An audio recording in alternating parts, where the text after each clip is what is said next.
My parents kicked me out of the house for choosing to be a carpenter instead of a lawyer.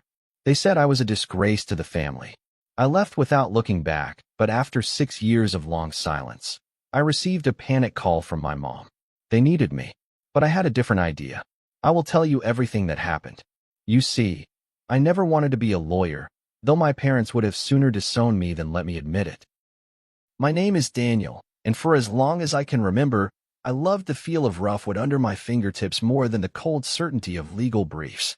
My father used to say that being a lawyer was the only path to honor in this family, that any other choice was a betrayal of everything they'd worked for. But even then, I knew I would never be happy in a stiff suit and tie, pushing papers for clients I didn't care about. So I chose to be a carpenter. And on the night my parents kicked me out, I realized that this decision would define not just my career, but the entire shape of my life. I still remember the smell of varnish and sawdust in the small workshop I'd rented out, how it became my haven when everything else was falling apart. My parents never set foot in that space, never saw the passion and patience it took to coax something beautiful out of a plain block of wood. They only saw wasted potential. Money left on the table, a family name tarnished by what they called a childish hobby. But to me, it was never about the money. It was about the sense of purpose that came with creating something real, something that would last. I tried to explain it to them once, over a strained dinner where my mother fussed with the silverware and my father's eyes burned holes in the tablecloth. It's not just a job, I said, my voice shaking. It's who I am. They didn't understand. I think they never wanted to. The night they told me to leave was the first time I'd ever seen my father's face twist in that particular way. Disgust and disappointment layered over anger, so raw it practically vibrated in the air. "You're throwing away everything we built for you," he said, his voice like ice cracking. "You're a disgrace to this family, Daniel." My mother wouldn't meet my eyes, but she didn't stop him either. I remember packing my clothes in silence, the walls of my childhood room staring down at me like judges. I didn't cry. I didn't beg. I just closed the door behind me and walked out into the night, the cold biting at my skin and the taste of failure bitter on my tongue. For the first few months, I lived in a cramped apartment above my workshop, surrounded by half-finished projects and the endless whine of tools in the dark. It was lonely, but it was mine. I poured myself into my craft, shaping tables and chairs with a precision that felt like prayer. Each piece I built was a defiance, a quiet rebellion against the expectations I'd left behind. I didn't know then if it would be enough to keep me afloat, but I knew it was enough to keep me sane. My parents' voices echoed in my head some nights, their disappointment like a ghost I couldn't quite banish. But in the daylight, with the smell of cedar and oak in my lungs, I found peace. I worked longer hours than I ever imagined I could, driven by the need to prove to myself that I hadn't made a mistake. My hands were always nicked and calloused, but I loved the way they looked, strong, capable, nothing like the soft, manicured hands my father thought were so important. I took on any job I could find, no matter how small or menial, and slowly, people began to notice. Word spread about the young carpenter who could turn old barnwood into something that felt like art. My clients weren't wealthy, but they appreciated what I did, and that meant more to me than any salary my parents' world could have offered. The hardest part, though, was the silence. My family didn't call, didn't write, didn't even ask mutual friends about me. It was as if I'd ceased to exist the moment I walked out the door. I tried not to let it bother me, but there were nights when the quiet felt like a weight pressing down on my chest. I'd lie awake in the dark, the smell of sawdust clinging to my hair, and wonder if I'd ever really belonged to them at all. But even in those moments of doubt, I knew I couldn't go back. The thought of trading the life I'd built, one board, one nail at a time, for the sterile world of law offices and endless expectations made my stomach churn. I remember one night, maybe a year after I'd left, when I ran into my cousin Mark at the hardware store. He looked at me like he'd seen a ghost, his eyes flicking over the dirt under my nails and the sweat on my brow. "You know," he said hesitantly, "your dad still talks about you sometimes. Says you're stubborn, but you'll come to your senses." I smiled, but it felt brittle, like thin ice ready to crack. "Tell him I'm doing just fine," I said. And I was mostly. I had a roof over my head, food on the table, and work that fed my soul. It wasn't the life they'd imagined for me, but it was mine. In those early years, I learned to rely on myself in ways I never had before. There was no safety net, no one to catch me if I fell. But there was also no one to tell me I wasn't enough. I built my reputation one piece at a time, and slowly, the workshop became more than just a refuge. It became a testament to everything I'd fought for. My clients started to bring their friends, and before long, I had a small but steady business. It wasn't glamorous, but it was honest, and every time I stepped back to admire a finished piece, I felt a surge of pride that no amount of parental approval could ever match. I suppose that's what made the silence easier to bear. I had carved out a life that was mine alone, one that didn't depend on anyone else's dreams or expectations. And in the quiet of my workshop, with the sun slanting through the windows and the scent of fresh-cut wood in the air, I realized I didn't need their validation. I just needed the satisfaction of knowing that I was exactly where I was meant to be. So when my mother's voice crackled through the phone 6 years later, frantic and trembling, it felt like another life altogether. She was asking me to come back, to save the family business that they'd once held over my head like a crown I would never be worthy to wear. In that moment, standing in the sawdust-strewn corner of my workshop, I felt a flicker of the old anger, but also a strange sense of calm. I had no intention of going back to the boy they'd wanted me to be. I had spent too long becoming the man I was now, a carpenter, a craftsman, and finally, my own person. And no matter what they said or how desperate they became, I wasn't about to let them take that away from me. After that night, my life split clean in two, the world I had known and the one I was carving out for myself, piece by piece. 6 years can feel like a lifetime when you're alone, but it also gave me the space I needed to grow into my own skin. I buried myself in work because it was the only thing that made sense. In the workshop, I found a rhythm that felt like breathing. Steady, patient, and entirely mine. I woke early every morning, long before the sun rose, and walked the short distance from my tiny apartment to the shop. I'd stand at the door for a moment, my hand resting on the worn handle, and take in the smell of wood and varnish that always lingered in the air. It was like stepping into a sanctuary, a place that understood me even when no one else did. There was a comfort in the quiet hum of my tools, in the shavings that curled away from each careful cut. I could lose myself in the work for hours, the outside world fading away until it was just me and the wood beneath my hands. At first, the silence was almost comforting. After all those years of clashing voices and impossible expectations, the absence of noise felt like a balm. But eventually, the silence began to settle around me like a heavy blanket. It was in the way the phone never rang with my parents' number, in the empty mailbox that never carried a single letter with their familiar script. It was in the holidays that passed without a word, the birthdays that slipped by like any other day. I tried to tell myself that it didn't matter, that I didn't need them, that I was better off without their constant disapproval. But late at night, when I lay in bed listening to the wind rattle the window panes, I felt the ache of it deep in my bones. I still remember the first Christmas I spent alone. I didn't bother putting up a tree. What was the point? Instead, I worked straight through the holiday, crafting an elaborate oak dining table that a client had commissioned months earlier. I poured everything I had into that table, every bit of loneliness and defiance and pride, and when I finally ran my hand over the smooth, polished surface, I felt something inside me ease just a little. It wasn't a family gathering, but it was something I had built with my own 2 hands. That had to be enough. The months turned into years, and with each passing season, the gap between me and my parents seemed to widen. I heard snippets of their lives from time to time. A cousin who stopped by the shop to say hello, an old friend who mentioned them in passing. The family business was still doing well, or so it seemed, and they were still the proud, unyielding people I had always known. Part of me wondered if they ever thought about me, if they ever regretted the way they'd pushed me out. But I never reached out. I told myself that it was better this way, that opening that door would only lead to more pain. There were nights when the weight of it all threatened to crush me.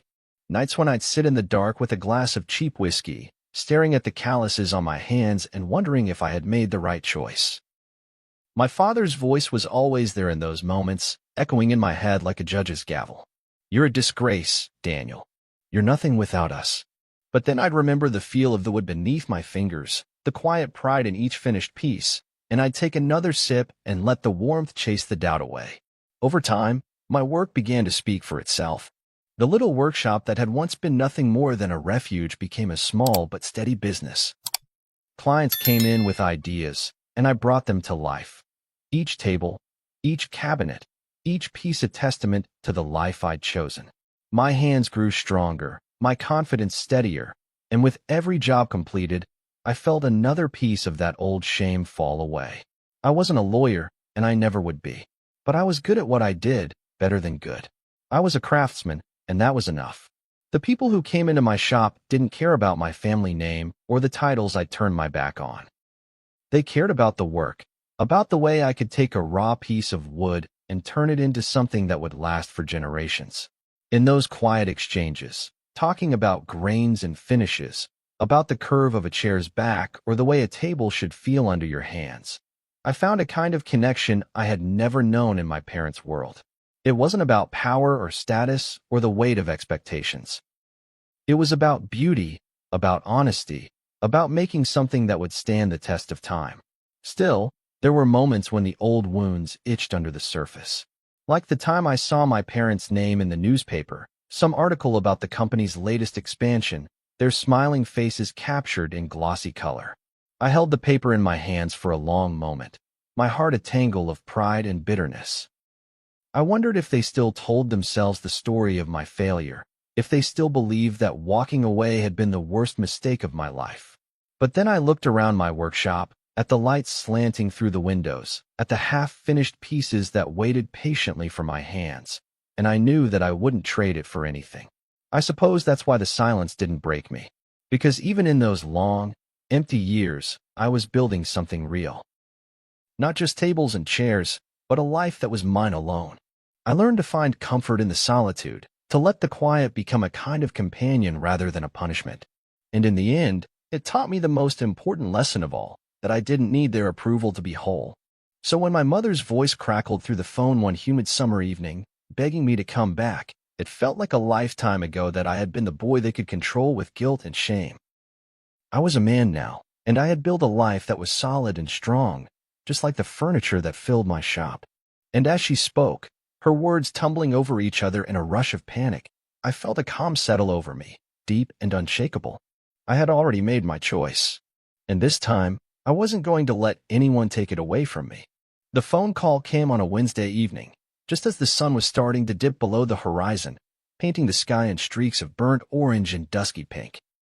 I had just finished sanding the edge of a new table, my hands covered in a fine layer of sawdust that clung to my skin like a second layer.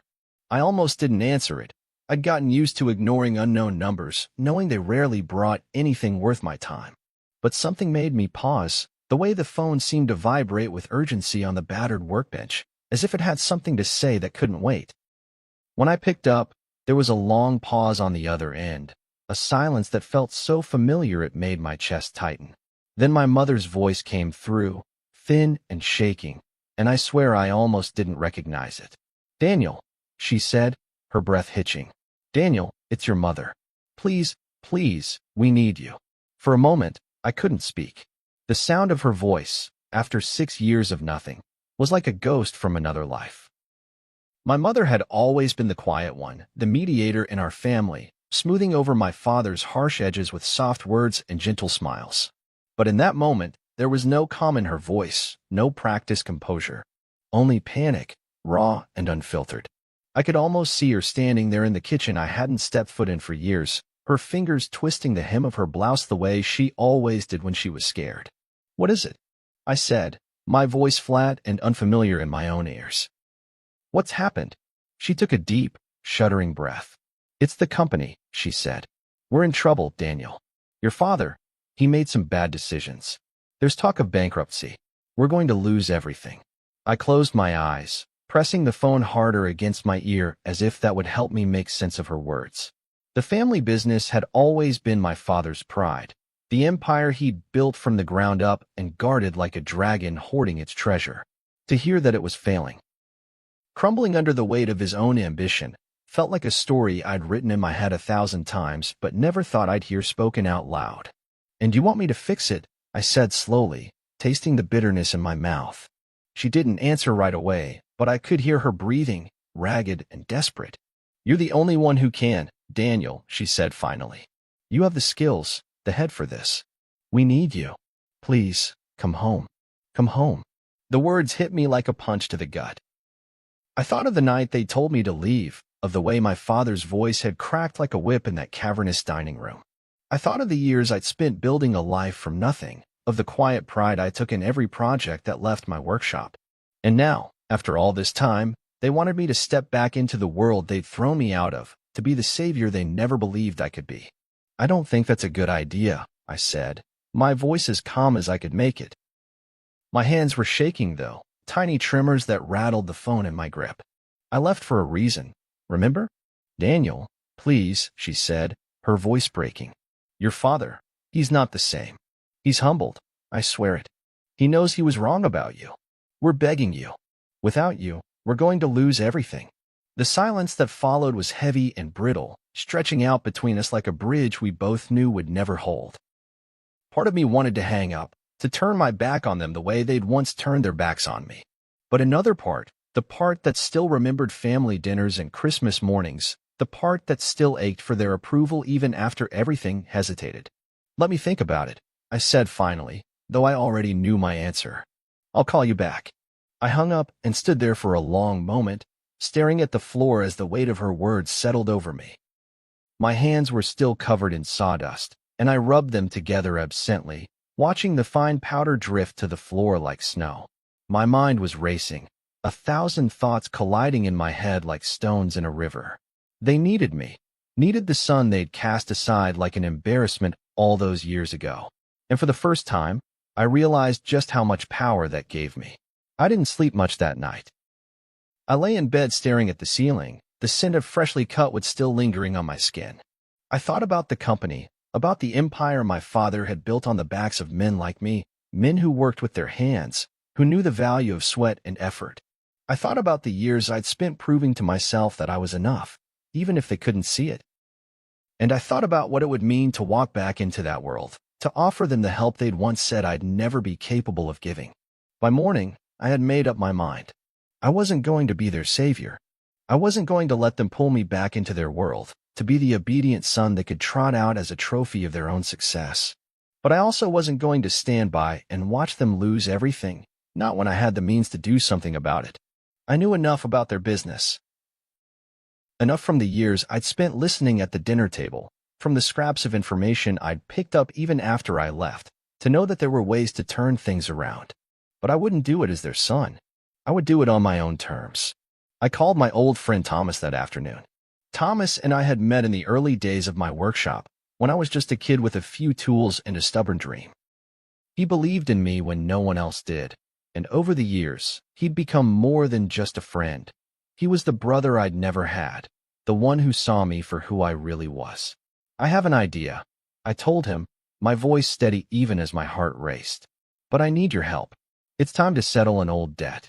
Thomas didn't hesitate. Tell me what you need, he said, and in that moment, I knew I wasn't alone. As we sat down at my workbench and began to sketch out the plan, I felt a strange calm settle over me. The panic and hurt from my mother's call had faded, replaced by a clear, steady determination. I would save the company not because they deserved it, but because I could. And in doing so, I would finally prove to myself that I didn't need their approval to be everything they'd never believed I could be. The first time I mentioned my plan to Thomas, his eyebrows shot up in surprise. He knew me well enough to understand that I wasn't the type to meddle in other people's affairs, let alone my parents'. But as I laid out the pieces, he started to see the shape of it, like a puzzle coming together on the battered workbench between us. Are you sure about this, Daniel? He asked, his voice low and cautious. You're talking about taking over the company, your family's company. That's not small potatoes. I nodded slowly, my fingers tracing the grain of the wood beneath my hand. I know, but it's not about them. It's about me. It's about proving that I can do this on my own terms. He didn't argue after that. That's the thing about Thomas. He's always been the kind of friend who understands the things I can't put into words. We spent the rest of the evening talking in hushed tones, mapping out the steps we'd need to take to make it happen.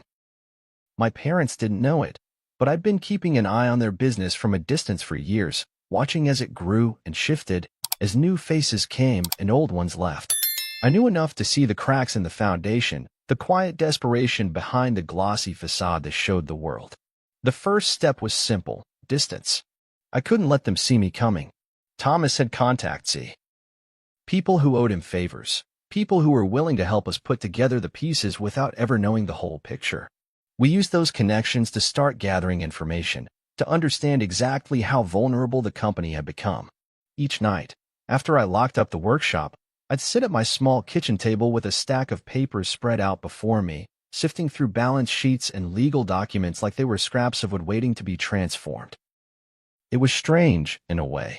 For all the years my father had insisted that I was wasting my life in the workshop, I found that the same patience and precision that went into crafting a chair or a table translated perfectly to this quiet war I was waging.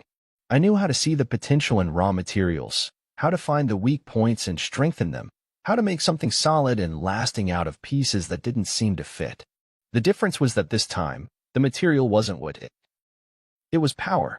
The nights were long, and the weight of what I was doing pressed heavy on my shoulders. There were moments when I wondered if I was becoming the very thing I'd spent my life trying to escape, a man driven by ambition, willing to tear down everything in his path to prove a point. But then I'd remember the look in my mother's eyes when she called me, the way she'd said, "We need you," as if those words could erase everything that had come before. And I'd remember that this wasn't about revenge. It was about setting things right in the only way I knew how. When the time came to make our move, Thomas and I did it quietly. We used shell companies and silent partners, layers of protection that kept my name out of the paperwork and my face out of the boardroom. Piece by piece, we bought up shares and leveraged debts, never tipping our hand until the last moment. It felt almost surgical, the way we slipped in under the radar, each step deliberate and precise. There were moments when I wanted to shout it from the rooftops, to tell the world that the carpenter they'd once dismissed as a failure was now the owner of the very empire they'd tried to keep him from. But I held my tongue. There would be time enough for that later. When the final piece fell into place, a quiet transfer of controlling interest sealed with a handshake and a signature, I felt a surge of something that was almost relief. I had done it. I had taken the company, not by force or by begging for scraps, but by building something stronger than they'd ever imagined I could. I didn't feel triumphant or vindictive, just calm, like the way I felt when I put the final coat of varnish on a piece and stepped back to admire the work. The next day, I walked through the doors of the company for the first time in 6 years. I wore simple clothes, sturdy jeans and a worn flannel shirt, my hands still rough from the work that had become my life. No one recognized me at first. The receptionists offered polite smiles, their eyes sliding over me as if I were just another contractor there to fix a door or hang a sign.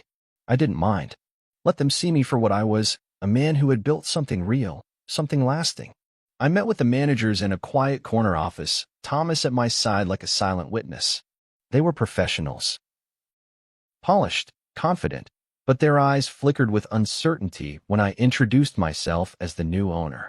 I didn't offer them any explanations, didn't give them a chance to ask questions I wasn't ready to answer. "You'll keep doing your jobs," I said simply, my voice steady. "The company will stay afloat, and you'll keep your positions. But there will be changes. Starting now." They nodded, their faces a careful mask of neutrality. I could see the gears turning behind their eyes, the way they were already recalculating their loyalties. I didn't care. I hadn't come to make friends. I'd come to take control. The hardest part was the next step, telling my parents. I didn't plan to do it right away. Part of me wanted to let them live in the illusion a little longer, to give them a chance to wonder who had saved them from the ruin they'd never seen coming. But in the end, I decided I owed them the truth. Not because they deserved it, but because I deserved to see the look on their faces when they realized what I had done. So I invited them to a meeting, formal, impersonal, in the very office where my father had once ruled like a king. When they walked in and saw me standing there, my heart almost stopped. My father's eyes went wide, his mouth opening and closing like a fish out of water. My mother looked at me as if she'd seen a ghost, her hands clutching at her purse like it was a lifeline. "Daniel," my father said finally, his voice low and uncertain. "What are you doing here?" I met his gaze calmly, feeling years of doubt and fear melt away under the weight of my own conviction. "I'm here," I said, my voice steady and sure, "because this company belongs to me now. And it's time for you to understand what that really means." In that moment, I felt something shift inside me, a quiet, unshakable certainty that I was exactly where I was meant to be. The silence that followed my words was the kind that could swallow a man whole. My father stared at me, his face frozen in a rictus of disbelief and something that might have been fear.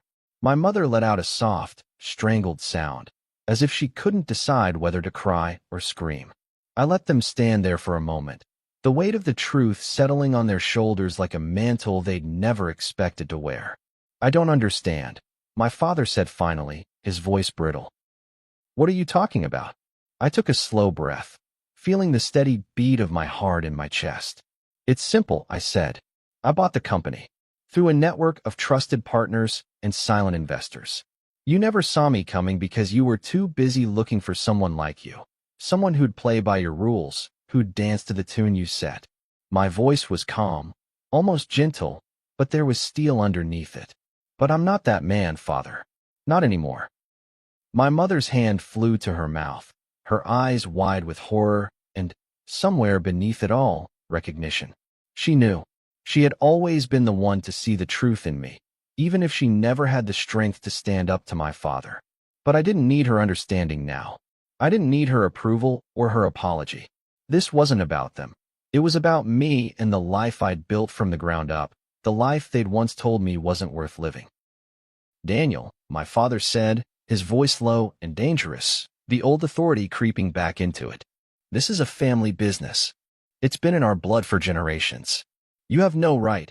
"I have every right," I cut in, my tone sharp enough to slice through the air. "You made it clear that I wasn't part of this family any more the night you threw me out. You said I was a disgrace, that I'd never be worth anything. So I built something of my own, something real. And now I own this company out. Fair and square." He took a step back, his face pale. This is a betrayal." I let out a breath, the laugh that slipped from my lips soft and humorless. "No, Father. This is me protecting what matters to me.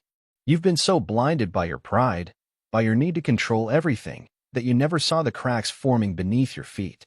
You were so sure of yourself, so sure that I was nothing more than a disappointment. That you never imagined I could be the one to save the company you were too proud to admit was failing." My mother finally spoke, her voice trembling. "Daniel, please, we didn't know. We were scared for you, that's all. We wanted what was best. You wanted what was best for you," I said softly, not unkindly. "Not for me.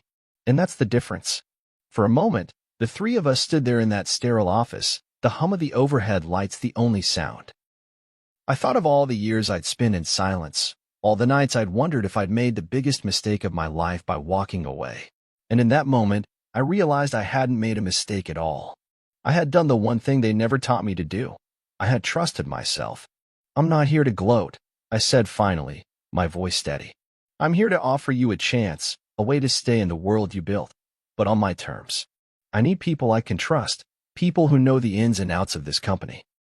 But I'm not going to give you positions of power you haven't earned. If you want to stay, you'll work like everyone else. You'll earn your place." My father's face went red, his fists clenching at his sides. "You can't be serious. You're going to make me a janitor? After everything I've done?" I looked at him levelly, my heart steady in my chest. "You told me once that work defines a man," I said. "That there's no shame in honest labor. So yes, you'll work. You'll start at the bottom. Cleaning floors, scrubbing toilets, whatever needs to be done. If you're willing to do that, you'll have a place here. If not, you're free to walk away." For a long moment, he said nothing. My mother looked at me with tears in her eyes, her lips parted in a silent plea. But I held firm. This was my line in the sand, the boundary I'd drawn to protect the life I'd fought so hard to build. I would not let them trample it, not even for the sake of old family ties. Finally, my father spoke, his voice low and bitter. "You think you're so much better than us now, don't you?" I shook my head slowly. "No. I don't think I'm better. I just think I'm done living my life by your rules. He didn't answer. Instead, he turned and walked out of the room, his shoulders stiff with the weight of a pride he couldn't swallow.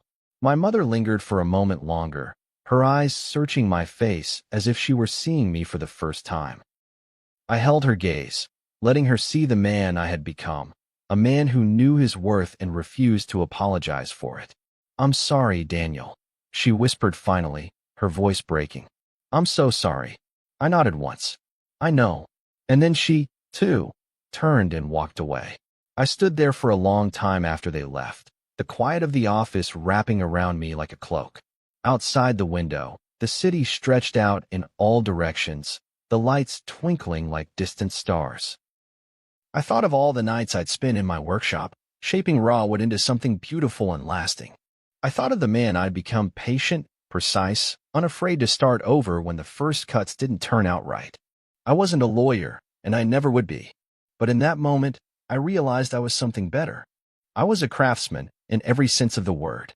I had taken the broken pieces of my past and built something solid and true. And no matter what happened next, I knew one thing for certain: I would never again let anyone take that away from me. In the days that followed, the fallout settled around me like dust in the late afternoon sun. My parents didn't come back to the office, not at first. I heard whispers that my father had locked himself in the old family home, refusing to leave his study except to pace the halls like a ghost of the man he used to be. My mother, ever the peacemaker, called me twice in that first week, her voice small and hesitant, asking if there was any way we could go back to the way things were. I didn't have the heart to tell her that the way things were had never been real, at least not for me. The company itself shifted around me in slow, careful movements. The managers who had once looked at me like an outsider learned quickly that I wasn't interested in playing the games my father had taught them. I didn't want power for the sake of power. I wanted something that would last, something that felt honest and real in a world that had always been more about appearances than substance. I held quiet meetings with each of them, listening more than I spoke, and I think that surprised them. They were used to orders barked down from on high, to fear as a motivator and ambition as a weapon. But I had no interest in ruling with an iron fist. I just wanted to build something that would stand the test of time. I offered my parents jobs as cleaners, and though my father refused to even acknowledge the offer, my mother accepted. I remember the first time I saw her in the office, mop in hand, her eyes avoiding mine as she worked with a quiet determination that almost broke my heart. There was a humility in her that I'd never seen before, a softening of the pride that had once kept her from speaking out. I watched her from a distance, not out of cruelty, but because I needed to see it for myself, that we were all capable of starting over, even if it hurt like hell. My father never set foot in the building again. He sent word through my mother that he wouldn't be coming back, that he'd rather lose everything than scrub floors in the company he'd once ruled like a king. I didn't argue. I had no desire to bend him to my will or make him see the value in work he had always dismissed.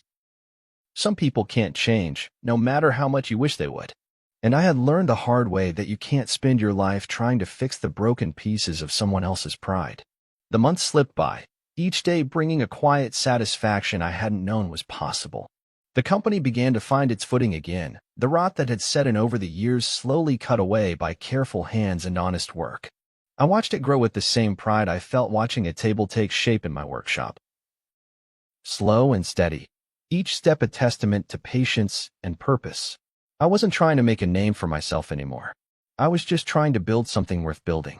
At night, I would sit in the quiet of my apartment, the familiar smell of wood and varnish still clinging to my clothes, and let the weight of it all settle around me. There was a part of me that still ached for the family I'd lost, for the boy I'd been, who wanted so badly to be enough for parents who had never really seen him. But that ache had become a part of me, something I carried not with bitterness, but with a kind of gentle acceptance. We don't always get the families we deserve, but we do get to choose the lives we build for ourselves. One evening, months after the dust had finally started to settle, my mother came to see me at the workshop. She stood in the doorway, her eyes red and tired, her hands fidgeting at her sides. I looked up from the piece I was working on. A simple chair, its lines clean and graceful, and waited. "I wanted to see what you've made," she said quietly, her voice soft as the shavings of wood that littered the floor. I nodded, stepping back to give her space. She moved slowly around the workshop, her fingertips grazing the smooth edges of tables and the rough grain of raw planks stacked against the wall. There was something almost reverent in the way she touched the pieces, as if she could feel in them all the hours I'd spent coaxing them to life. "It's beautiful," she said finally, her voice breaking. "You always had this gift." "I see it now." I let out a slow breath, my chest tight. "It's not about the work," I said. "It's about what it means. About doing something because it matters to you, even if no one else understands." She nodded, her eyes glistening. "I'm sorry, Daniel," she whispered. "For all of it." I looked at her for a long moment, the words I'd wanted to say for years finally finding their way to the surface. "I know," I said quietly, "and I'm not angry anymore. But I won't go back, Mother. I won't let you or Father or anyone else make me doubt the life I've built. This is my choice, my boundary." She nodded again, her shoulders sagging with the weight of old regrets. "I understand," she said softly. And I think, for the first time, she really did. After she left, I sat for a long while in the workshop, the quiet wrapping around me like a familiar blanket. I ran my hand over the smooth edge of the chair, feeling the solid weight of it beneath my fingers. I thought about the man I had become, about the quiet pride I took in work that spoke for itself. I thought about my father, still clinging to the ruins of his pride, and my mother, finally beginning to see the son she'd lost so many years ago. And I thought about the boy I had been, standing in that cold night 6 years ago, everything he had ever known slipping away, and how he'd built something stronger in the silence that followed. I will never be the man my father wanted me to be, and that's all right. Because I've learned that the truest thing a man can do is carve out his own path, even if it means walking away from the people who taught him how to take the first step. I've learned that real strength isn't in the titles we claim or the power we wield. It's in the quiet conviction that we are enough, just as we are. As I stood there in the fading light, the last glow of the sun catching on the polished surface of the chair, I felt a deep, quiet peace settle in my chest. I had come full circle, back to the place where it all began, but standing taller than I ever had before. And in that moment, I knew that no matter what happened next, I would never again let anyone take that peace away from me. If this story moved you, consider subscribing to the channel for more tales of resilience and family drama. Share your thoughts in the comments. Your story might inspire someone else. See you soon in the next story.